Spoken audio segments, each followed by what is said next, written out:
Hello, hello, hello, and welcome. This is Her Talk Show. My name is Sabrina Victoria, and I am here with Anna today. We're going to be talking all about how to love yourself by writing that book. I know that there are so many individuals in our audience and our communities who have a book within them, but they're too scared. They don't have enough time. They don't know where to start, all the things.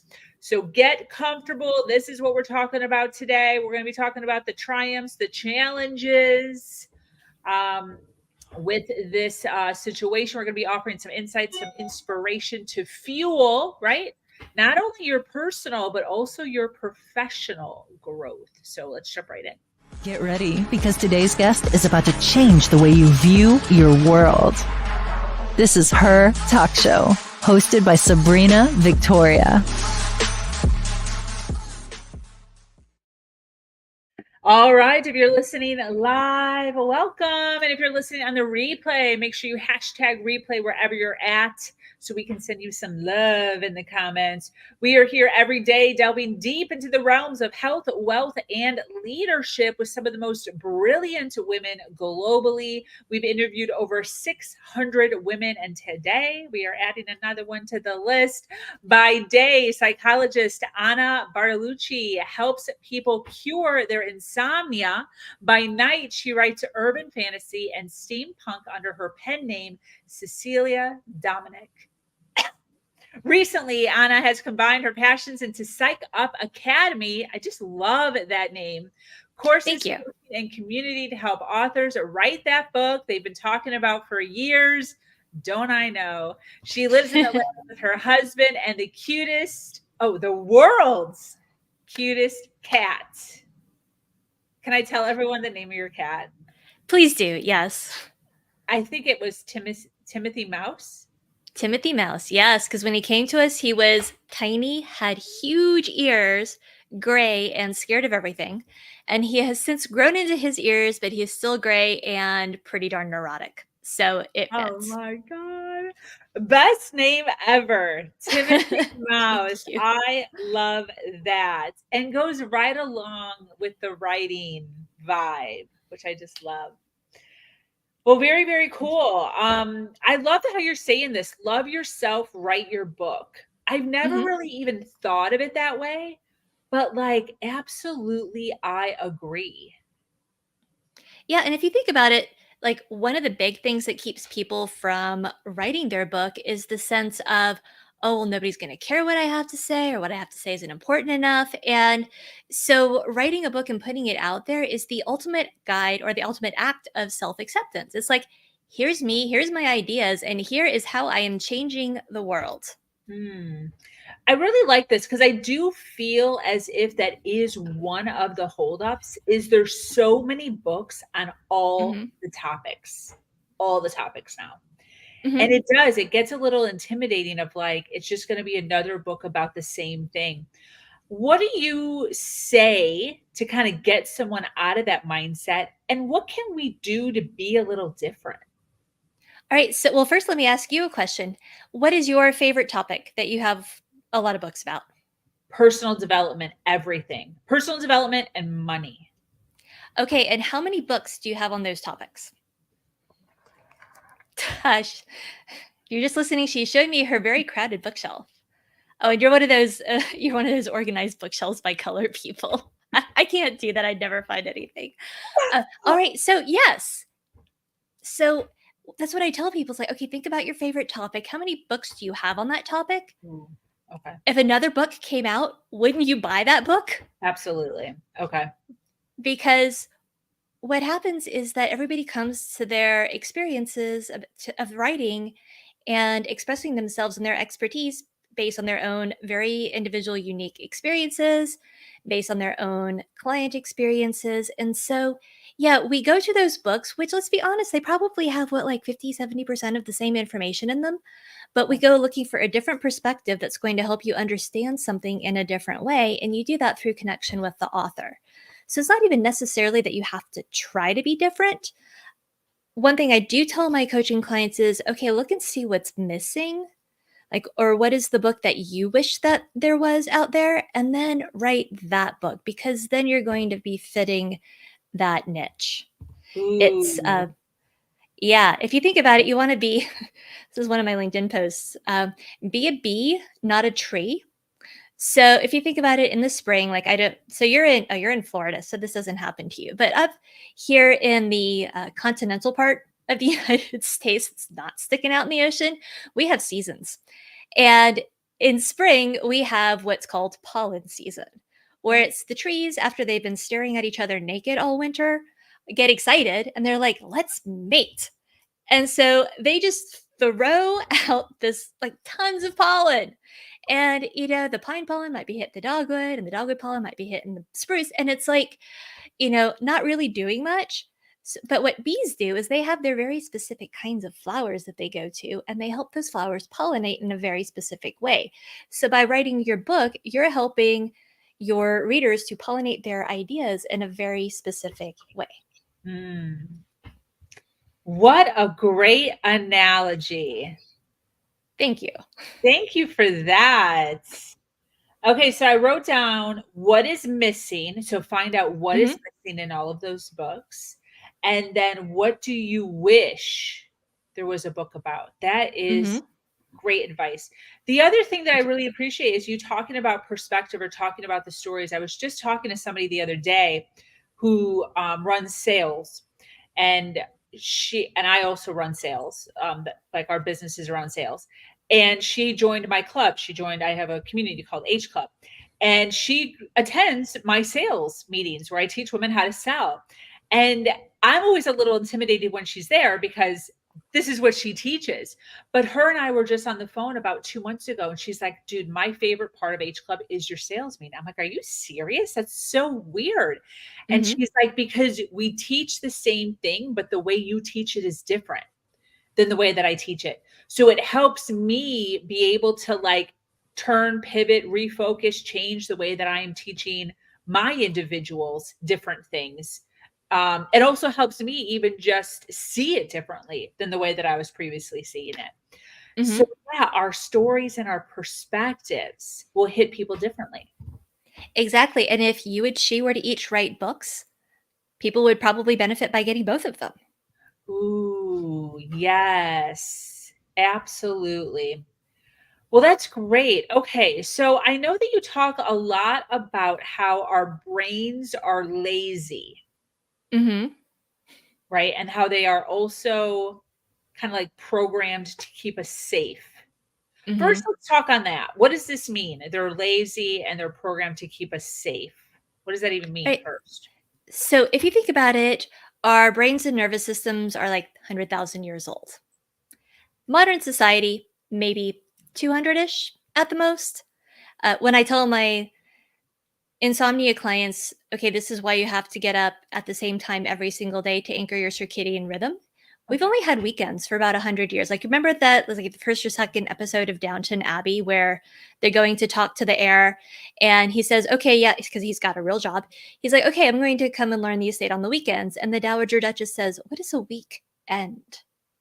And that's because, yeah, we didn't have those fluctuations in schedule.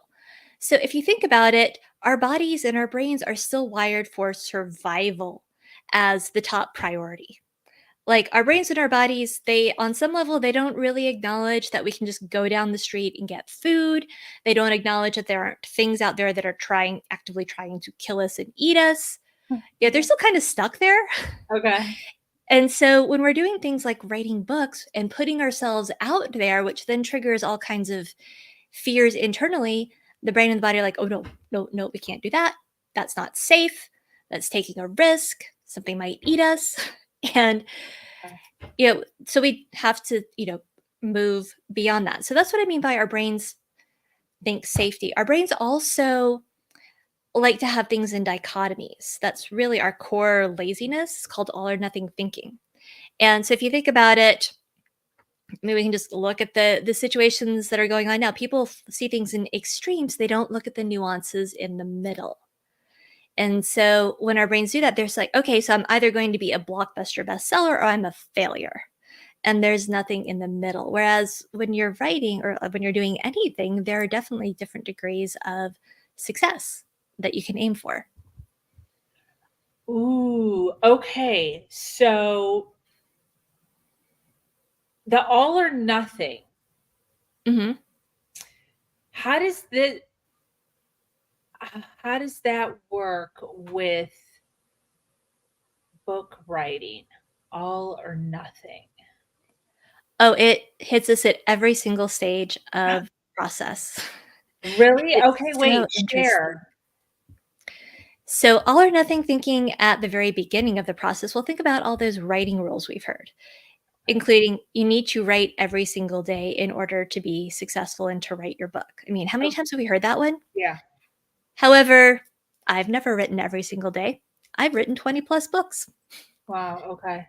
And for me, the nuance is finding, okay, no, let's see where this works with my schedule. Because if I have a day like yesterday where I have had 6 patients and a meeting, am I going to be writing in the evening? Heck no, my brain is done. I'm out of words. Got it. Yeah. Whereas today it's a little bit lighter. And so, yes, I will be doing some writing because I have the energy. So we tend to not think about, okay, let me set myself up for success here with writing, which is, okay, where can I be compassionate to myself so that I'm not setting myself up for failure? Because if I sat down to write last night, I would have been toast, or it wouldn't have been very productive, or it wouldn't have been fun. Like, I want writing to be fun. Yes. Okay, I like this. This reminds me of the one of the things that I talk to my clients about regarding this whole millionaire morning that was like Mhm. really big a Oh couple of my years ago. gosh. Yeah, Thank you. Yes, you are hitting one of my things that make me go, "Urgh." Okay, yeah, yeah, go on. exactly. And then there was all of this talk around like, "Ooh, what do you do for your morning, Sabrina? What's your morning like?" And I'm like, "Girl, I don't do any of that. I do none of Mhm, that. I wake up and I do the exact opposite of what all the gurus tell you to do. I open my phone right away. I get on my computer right away. I start going through my email right away. All the mhm, things that they say not to do is what I do, but it mhm, works for me. Right. So, one of the things that I talk about is peak energy. You have to know where your peaks of energy are, where your mind is super sharp. And my mind is super sharp in the morning. Like I am ready to go when I wake up. But then there's a mhm, lull later on in the day, right around noon, 3 o'clock. I'm over it. I'm just like, mhm, I cannot function as a human being around noon to three, right around there.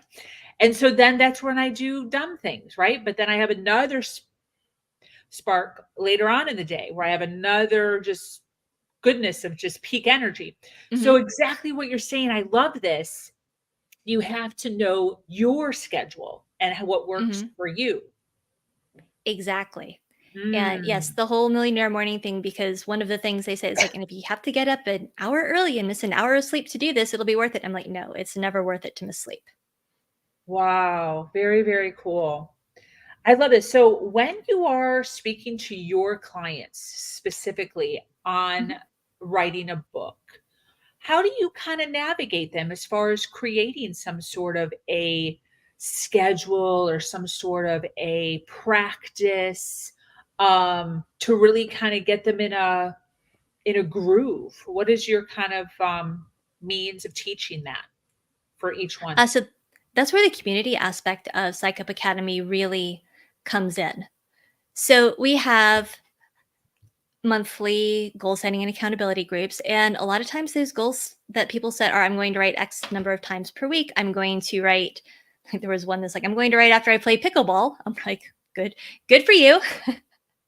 If you know, and a lot of times exercise does get our brains going because it gets the blood flow going and we end up being a lot more creative. So yeah, that makes sense. I also have co-writing times as part of Psych Up Academy where we meet Mondays and Fridays and we all write together so people automatically have it on their calendars. Because for some of us, time blocking just doesn't work very well, the ADHD brain. Yeah. And so, but yeah, it's kind of doing what you just said. It's like, okay, be aware of your energy and be aware of when your most productive times and when your most creative times are. And maybe your productive and creative times are different, but that's okay. Yeah. Chronicles of Lucifer says, God, I get so busy shaming myself for not sticking to my morning routine. Girl. Yeah, and that's basically means that the morning routine is doing the opposite, because the morning routine is supposed to get us energy and get us into our day. So if you're shaming yourself, that's depleting your energy. Yes, exactly. We have to work with what works for us. This Exactly. is exactly what Anna was just talking about as far as the books go. So that guy wrote a book and it resonated with tons of people. It also didn't resonate with a whole lot of people, both of Mhm. us included. So that Yes. where's our book at? Right. Yes. Perhaps, Sabrina, you need to write a book that is the the miracle morning for people who don't want to do miracle mornings. Yes, you could literally write a book that says F the miracle morning. Yes. And then you could like do this whole series of F the miracle morning for millionaires, for women, and just keep the first. I'm sorry, I'm not going to say that, but let's just say that they had a very brilliant marketing strategy for that. That's great. I freaking look at us already coming up with ideas. $1,000,000 Yes. ideas happening here. That is great. So, all right. So moving out of this whole what were we talking about? We were talking about kind of like the caveman mindset and being scared of everything and not wanting to move forward because of fear. Mhm. So, when we start to kind of move out of that, right, and start moving into what you're talking about, creating your own momentum, your own schedule for kind of getting things done, what feels right for you. Um, how do we kind of move into the consistency of it? Because a lot of Mhm. times what happens is we watch something like this, we're like, Mhm. Anna Bartolucci, yes, girl, I'm going to do it. And then we're on page 67, Mhm. and then it gets put on the back burner. Mhm. Yeah, because life happens. Yeah. So, what's the feedback? I know so many people who have this. They're like, I have a half a book. Mhm. I've had a Yeah, half and a I book for 2 years. yeah, and I think there's some statistic out there that's like 80 to 90% of people who start a book don't actually finish it. Yeah. And it's so true because yes, we have that excitement at first, we have that momentum, but then yeah, how do you keep it going? And there are a couple of ways. So, I have a workshop that I give called Values-Based Goal Setting for Writers, which helps people to connect their writing practice with their values because our values motivate us. Our values are what help us to feel fulfilled. And somebody just says I have 8 half books started. Well, you know what? You've got books. That's awesome. You've got words. Yes. They probably have like 4 4 book length manuscripts. So yeah, it's hooking it to your values, and I am happy to put a link for people to grab that workshop. It's like a 40-50 minute talk with, and when I do talks, I do exercises during the talk, so you're not just listening. It's you get to participate and come away with things that are useful for you. Because, what is think about the difference of saying, "Ugh, I have to get up and write today," versus I get to get up and honor my value of creativity today. Hmm. Think about, yeah, just that feels so different. I get to prioritize and honor my value of creativity or of helping people or of translating my ideas into a medium that will allow me to help tons of people without being tied to my schedule. Hmm. So that is one way. Another way is, yeah, when life happens, sometimes you have to shift your writing goals, and that's okay. So rather than saying, okay, I'm going to get X number of words this week, it's okay, I'm going to have 2 20-minute writing sessions this week. Or for some people, if they're having a particularly difficult life circumstances, like, you know what, I'm going to open up and look at my manuscript once a day, just so that we stay friends. And, figuring out what that minimum needs to be to keep you going with it, and then not being harsh on yourself was like, well, a week ago I was writing 1,000 words a day, and now I'm opening up my manuscript. What does that do? It's like, well, it still keeps you connected with your project. Yeah, I can see that. Yeah. Just the act of like opening it. That's actually a great idea. Yeah, because what are the chances? Like, you open it and you look and you're like, oh, I could add a little bit more there, or I could jot out some ideas over here. So you're still sneaking in some work. Yeah. I could see how even just opening it, I think that's one of the things with even just goal writing, like having a goal out in front of you. It's like, even if you're like, ugh, just the fact that you're seeing it will create some momentum of something. Yeah, because what happens is that our minds will then work on it in the background. And so Yeah. little Ooh. sparks of inspiration that happen. Yes. Yes. And then you have a notebook that you carry with you or you have with you all around the house. And then you can jot these ideas down. And then that can create the creativity that when you do sit, you can start to go through those notes and kind of piece it all together. Girl. Yeah. Yes. This And then is maybe so good. Thank you. Yeah, and then maybe in that morning time, it's like you have a journal, you look at some of those little pieces, and then you just riff. And then that ends up being the basis for a section. Okay, this is great. I'd love to kind of pull Chronicles of Lucifer up, Lucifer, because I have seen this too, where there's several books. In this situation that you're talking about right now, which I think is brilliant advice that you're giving right now, of just having it a constant in your head, no pressure of like you have to sit down and write every day, but just like being present with it, just opening it up, skimming it, looking at it. I think that's great. What about individuals like this, though, who have multiple, who have 2, 3, she has 8 books? Should we be concentrating on one at a time? Like your favorite, the one that's the most done, or does it not matter? What are your thoughts on something like that? So that is where everybody is a little bit different. If it Okay. is your first book, then yes, I would say pick one and stick to it. But also look at your pattern. Are you getting stuck at about the same place in each book? What is causing that stuckness? Okay. And is there something, is it that the novelty wears off? Okay, well then how can you get the novelty going? And this is where it's actually really useful to work with a writing coach, because they can help you to ask questions and work through these stuck points. And it would also be like, okay, and let's say that those 8 books were just practice manuscripts. Sometimes people need to have practice manuscripts before they get to their quote unquote real book. And then they can go back to those practice manuscripts if they want. Like I had a couple of those. And one of them did end up turning into a novella. And, one is still kind of hanging out there. Actually, more than one are definitely still hanging out there. And it's okay because, the more you write, the more you get better at writing, even if you don't necessarily produce something that gets out in the world. It's a learning process. I love that. That just feels so good. And I feel like anyone listening, by the way, we have a ton of people watching live. Thank you so much for being here, hanging out with us. We do go across several different platforms. So thank you for that.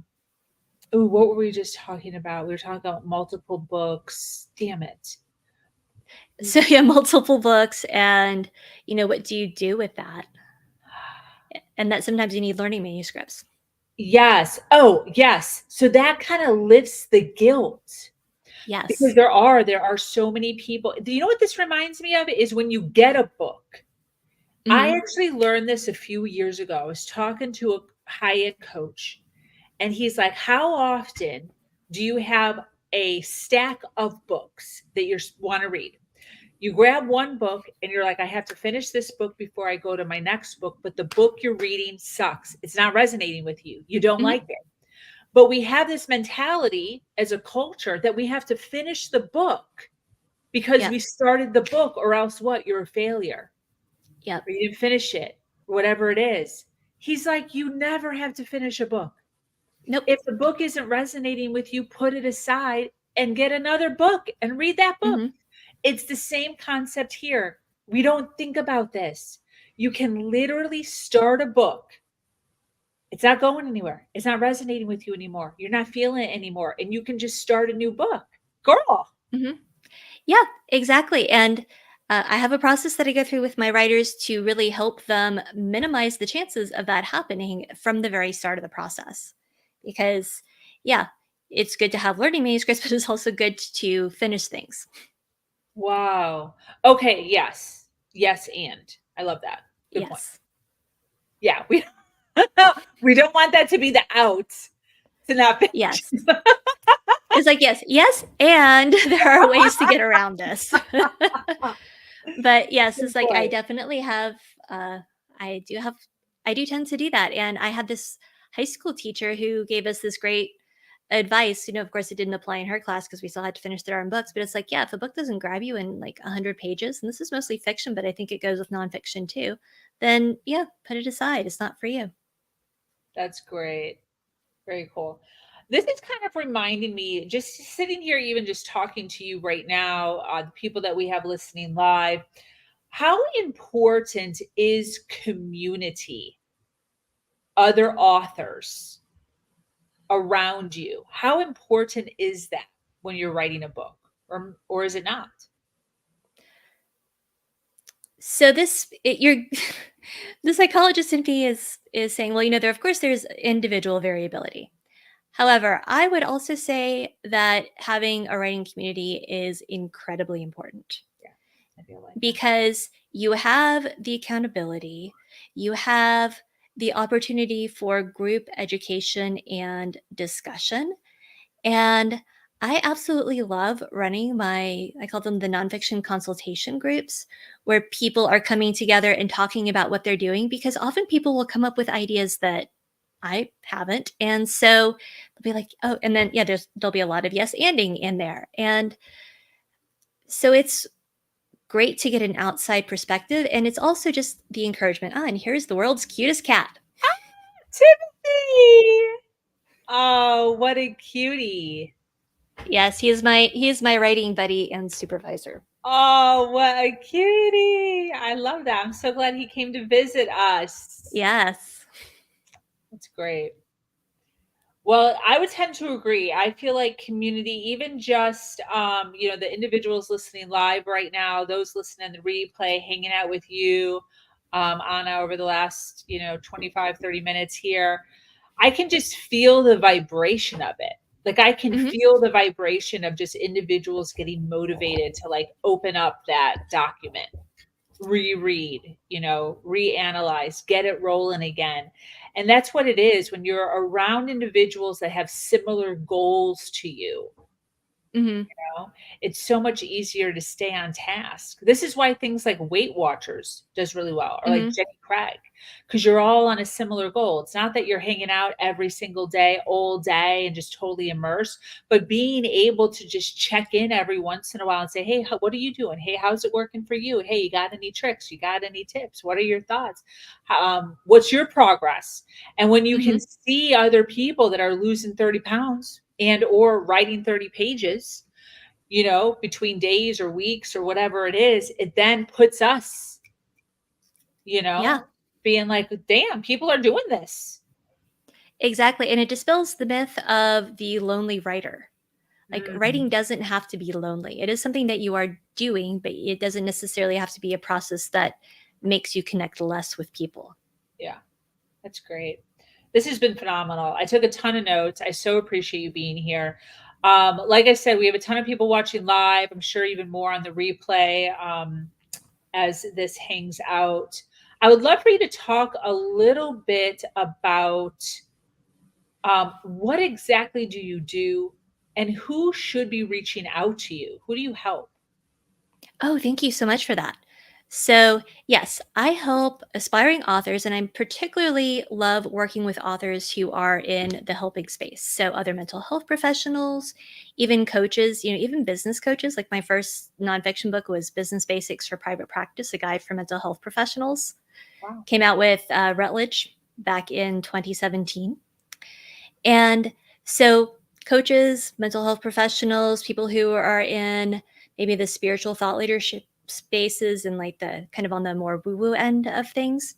And so many of these people are like, yeah, I really want to write a book, but I don't know how to get started, or maybe I've gotten started and I've gotten stuck. So I help people to clarify their ideas, and I do a 30-minute complimentary idea clarification session with people to get them started. And then I also have Psych Up Academy, which is, as I mentioned, the monthly goal setting and accountability groups. It is the writing co-writing times. In September, I'll be running a Start Your Book challenge. So this is a great way if you have been thinking about getting started on writing a book to come in and join us. It's a whopping $47, which is a lot less than the services that you get from other writing coaches. It's 3 days, September 16th, 18th, and 20th, noon Eastern.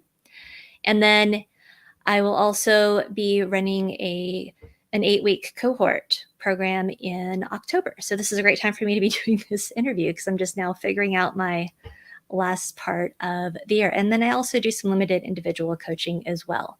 So the first step is definitely to reach out via LinkedIn or book a call with me so we can see if we'd be a good fit and to talk about your project. Beautiful. Is LinkedIn predominantly where you hang out? It is. Beautiful. And under your name, Anne Bartolucci? Under my name, Anne Bartolucci, and I have styled myself the LinkedIn meme queen because when I first got on LinkedIn, I was like, okay, I'm too funny for LinkedIn. And you know what? I'm going to go ahead and post memes. And I think I'm the only one who's doing it. That is great. Good for you. Adding some humor over there. Yes. That's great. And then as far as, okay, so people can follow you on LinkedIn. Anything else? Any other websites, any other social that people can be peeking in and checking out? Oh, sure. So you can find me on Instagram at Psych Up Academy. And that's where I talk a lot about my neuroatypicalness, my neurodivergence, my ADHD, and creativity. You can find my book, Better Sleep for the Overachiever, at overachieverbook.com. That was where I took 10 years of conversations I was having with patients and was like, let's just distill this into a sleep book that's not really about sleep, but it's about the things that contributes to people not sleeping. Oh, and yes, so I think those are the main places. Psychupacademy.com is currently under construction right now. It redirects to my Teachable page. So the best place to find me is actually probably LinkedIn. perfect. All right. Well, this has been absolutely fabulous. I so appreciate you being here, hanging out with us, sharing Yes, your thank wisdom. you. Yeah.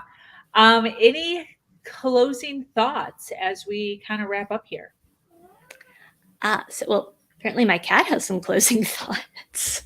Did you hear him? Yes, so we did. Yes. Timothy.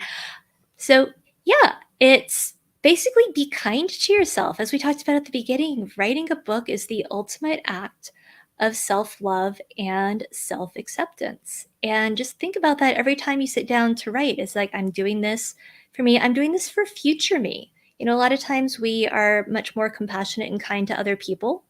And so when we're thinking about writing and putting it off, it's like, well, what's going to be the more kind thing to do for future me?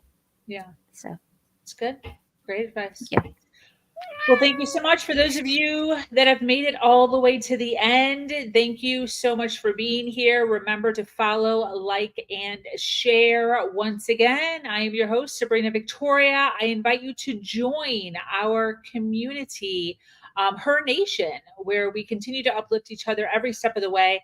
Anna's link is clickable in the description below. Her Nation is also clickable in the description below.